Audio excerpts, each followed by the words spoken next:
स्वागत है। आज हम चर्चा करेंगे एटॉमिक स्ट्रक्चर के बारे में, जिसके अंतर्गत मैं आपको बताऊंगा ट्रिक्स। तो इस वीडियो को लास्ट तक देखिएगा। मुझे विश्वास है कि आप ट्रिकों को कभी नहीं भूल पाएंगे, जिससे कि आसानी से आप स्ट्रक्चर के बारे में भी याद रख पाएंगे। तो बिना देर के हुए आइए देखते हैं एटॉमिक स्ट्रक्चर के बारे में। दोस्तों, जैसा कि आप जानते हैं कि एटॉमिक स्ट्रक्चर जो एटम होता है हमारा, वो क्या होता है, गोलाकार होता है, यानी कि स्फीयर टाइप का होता है। देखिए, इसके जो भीतर वाला भाग, सबसे बीच वाला भाग है, इसे कहते हैं हम न्यूक्लियस। क्या बोलते हैं इसको? न्यूक्लियस बोलते हैं। और न्यूक्लियस के चारों तरफ क्या होते हैं, ये जो हम देख रहे हैं आप, ये इलेक्ट्रॉन है। न्यूक्लियस के चारों तरफ इलेक्ट्रॉन चक्कर लगा रहे होते हैं। तो जो न्यूक्लियस है, यानी जो नाभिक है, ठीक है ना, तो नाभिक में ये न्यूक्लियस है, ये वाला मैं लिख देता हूँ। ये न्यूक्लियस है,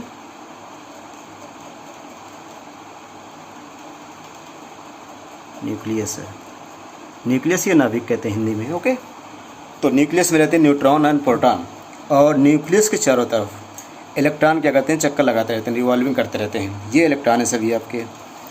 तो इसमें जो एटम है हमारा, एटम के जो फंडामेंटल पार्टिकल्स होते हैं, जो मूलभूत पार्टिकल्स होते हैं, कण होते हैं, वो होते हैं न्यूट्रॉन, इलेक्ट्रॉन और प्रोटॉन।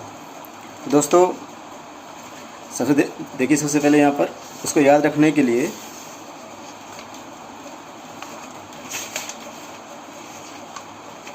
मैंने एक ट्रिक बनाई है, उस ट्रिक को देख लेते हैं। देखिए, एटम जो हमारा एटम हुआ, एटम जो है, ये एटम बना है किससे? इलेक्ट्रॉन, प्रोटॉन और न्यूट्रॉन। तो शॉर्ट में इसको याद रखने के लिए हम याद रखते हैं पेन, PEN। वही पेन जो आप जिससे लिख रहे हैं, ये पेन जो आप देख रहे हैं, तो ये पेन है। तो पेन में PEN, पेन में P फॉर होता है प्रोटॉन, E फॉर होता है इलेक्ट्रॉन और N फॉर होता है न्यूट्रॉन। ठीक है ना? P for proton, E for electron और N फॉर न्यूट्रॉन। यानी कि हमारा जो एटम है वो बना है पेन से। पेन में इलेक्ट्रॉन क्या होते हैं, सबसे बाहर रहते हैं, और अंदर सबसे जो बीच वाला पार्ट होता है, जिसे न्यूक्लियस या नाभिक कहते हैं, उसमें रहते हैं न्यूट्रॉन और प्रोटॉन रहते हैं। और इलेक्ट्रॉन चारों तरफ, इसके चारों तरफ घूमते रहते हैं, चक्कर लगाते रहते हैं। तो देखिए, सबसे पहले यहाँ पेन याद रखिएगा। जब भी आप भूलने लगे, आप याद न कर पाएँ, तो आप कहिए पेन। तो पेन, प्रोटॉन, इलेक्ट्रॉन और न्यूट्रॉन। आप देखिएगा, P और E और N, तो P और E का प्रोनाउंस एक जैसा है, यानी कि P और E एक जैसे होते हैं, P, E। जबकि N क्या है, N, इसका प्रोनाउंस क्या एक जैसा है, लास्ट में दोनों के E आ रहा है, PE। तो यानी कि किसी एटम में, किसी परमाणु में नंबर ऑफ प्रोटॉन बराबर होते नंबर ऑफ इलेक्ट्रॉन, यानी प्रोटॉनों की संख्या इलेक्ट्रॉनों की संख्या के बराबर होती है। इस ट्रिक से आपको याद रखना, प्रोटॉनों की संख्या इलेक्ट्रॉनों की संख्या के ठीक क्या होती है, बराबर होती है। ठीक है ना? ओके, P हमेशा ध्यान रखना। और ये देखो N का मतलब नो, इसमें ना तो कोई चार्ज है, ना ये किसी के बराबर होता है, ना किसी के इक्वल होता है, यानी कि ना तो प्रोटॉनों के इक्वल होगा, ना ही इलेक्ट्रॉनों के इक्वल होगा। लेकिन number of proton, number of electron के क्या होंगे, इक्वल होंगे। ओके, ध्यान रखना। P for positive. अब यहाँ रखो P फॉर पॉजिटिव, यानी प्रोटॉन में पॉजिटिव चार्ज होता है, तो जाहिर सी बात है कि इलेक्ट्रॉन में चार्ज कैसा होगा, नेगेटिव। और N for neutron, N for no charge, N for no equal, यानी ये किसी के इक्वल नहीं है। इसके नंबर जो होंगे, प्रोटॉनों का नंबर, न्यूट्रॉनों के नंबर जो होंगे, जितनी संख्या होगी वो कि ना ही प्रोटॉनों के बराबर होगी, ना ही इलेक्ट्रॉनों के बराबर होगी। समान जनरल केसेस में कभी कभी ऐसा हो जाता है कि बराबर हो जाएगा, लेकिन जनरली केसेस में ऐसा नहीं होता है। तो अब हमेशा ध्यान रखिएगा कि हमारा एटम बना है पेन से, प्रोटॉन, इलेक्ट्रॉन, न्यूट्रॉन, और P इक्वल टू E, यानी कि P और E, नंबर ऑफ प्रोटॉन हमेशा क्या होंगे, इक्विवेलेंट होंगे इलेक्ट्रॉनों के। प्रोटॉन में चार्ज होगा पॉजिटिव, P फॉर पॉजिटिव, और इलेक्ट्रॉन में चार्ज होगा नेगेटिव, और इसमें कोई चार्ज नहीं होता है। अब देखिए, कभी कभी हम क्या होते हैं, कन्फ्यूज जाते हैं। बहुत लोग कन्फ्यूज रहते हैं कि प्रोटॉनों की डिस्कवरी किसने की थी, इलेक्ट्रॉन की डिस्कवरी किसने की थी। तो आता हमें सब कुछ है, लेकिन एग्ज़ाम के समय पर हम क्या होते हैं, भूल जाते हैं। तो यदि आप कोई ट्रिक याद रखेंगे, सिंपल कोई ट्रिक याद रखते हैं, तो ट्रिक से आपको सिंपल क्या होता है, आ जाता है। क्योंकि जैसे नीट या JEE के एग्ज़ाम में हमेशा क्या होता है कि आप आपको यदि ऑप्शन दिया गया है और आपको थोड़ा सा क्लू मिल जाएगा तो आप टिक मार सकते हैं।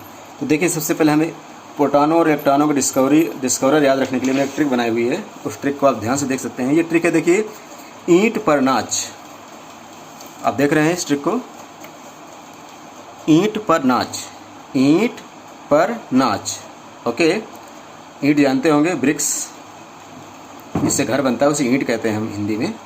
ईंट पर नाच, तो ईंट पर नाच अंग्रेजी में लिखा हुआ है, ईंट पर नाच। तो यहाँ पर देखो ई फॉर इलेक्ट्रॉन हो जाएगा, और यहाँ पर T for Thomson, T for Thomson, यानी कि electron was discovered by Thomson. Okay, अब यहाँ देखिए, पी फॉर प्रोटॉन। ओके, और पी, यहाँ पर पी फॉर, पर में पी फॉर प्रोटॉन और आर फॉर रदरफोर्ड। ओके, तो पी फॉर, यहाँ पे याद लिख दूँ मैं, पी, और यहाँ पर आर। तो प्रोटॉन किसने डिस्कवर किया था? रदरफोर्ड ने। देखो कहीं कहीं गोल्डस्टाइन लिखा हुआ मिलता है, ध्यान रखना, गोल्डस्टाइन ने नहीं, रदरफोर्ड ने किया था। ओके, गोल्डस्टाइन ने सिर्फ उसको नाम दिया था प्रोटॉन। तो कहीं कहीं गोल्डस्टाइन मिलता है तो ठीक है, उससे कोई प्रॉब्लम नहीं है, आप रदरफोर्ड रखिए या रदरफोर्ड गोल्डस्टाइन याद रख सकते हैं। ओके, इसी तरह है नाच, तो एन फार हो जाएगा इसके लिए, न्यूट्रॉन के लिए।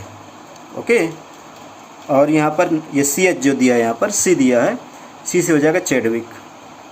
ओके, तो न्यूट्रॉन को किसने डिस्कवर किया था? चैडविक ने। फिर देख लेते हैं ईंट पर नाच, ठीक है ना, यानी कि क्या करना है कि ईंट पर नाचना, ब्रिक्स पर नाचना है, ईंटों पर खड़े होकर नाचना है, वो डांस करना है।